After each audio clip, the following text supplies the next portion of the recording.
कल हमारे पास इंफॉर्मेशन थी, तो ये बलाना गांव का जो राजू राम है, यहाँ स्टील की इसकी दुकान है, उसके मोटरसाइकिल पे वो जब आ रहा था तो उसको रैंडमली चेक किया गया, तो उसके पास पीसा हुआ डोडा चूरा मिला।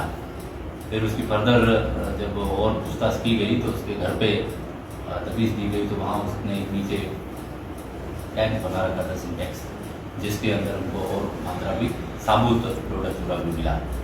उसकी पत्नी की भी भूमिका इसमें संदिग्ध पाई गई थी। वो पत्नी की आड़ में उसको लेकर के, ताकि पुलिस रुकाए नहीं मेरे को, तो ये इस तरह के नए ट्रेंड में पत्नी को भी इस मामले में गिरफ्तार किया है और आगे की जो मुकदमा दर्ज करके और तफ्तीश की करवाना है सबसे द्वारा की जाए। और इसके बारे में और आपको ज़्यादा हमारे एसपी साहब और बता देंगे। तो एनडीपीएस एक्ट के तहत एफआईआर रजिस्टर की गई 168/2025 और इस कार्रवाई में पुलिस ने लगभग 13.6 किलोग्राम का डोडा जो है वो सीज किया और इसमें जो प्रयुक्त मोटरसाइकिल थी उसको भी सीज किया। लगभग इनके पास से जो इस डोडा खरीद फरोख्त में जो नकद मिली है लगभग 94,000 के आसपास मिली है और साथ ही में इनके यहाँ से जो इलेक्ट्रॉनिक कांटा है, इलेक्ट्रॉनिक मिक्सी है और बहुत सारी थैलियाँ हैं, इनको भी बरामद कर लिया गया है। सर ये कहाँ से लाते हैं माल?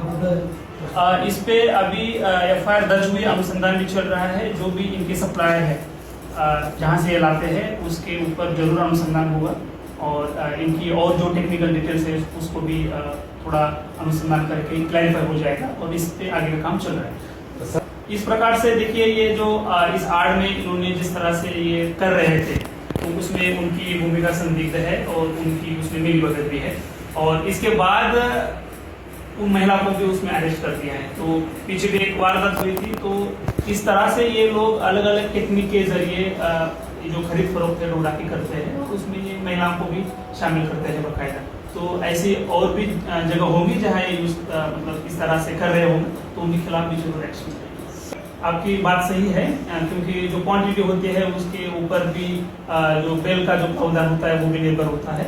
ये जो डोडा है वो ज़्यादातर डोडा बाहर से लाते हैं, कभी कभी छोटी छोटी गाड़ियों में लाते हैं।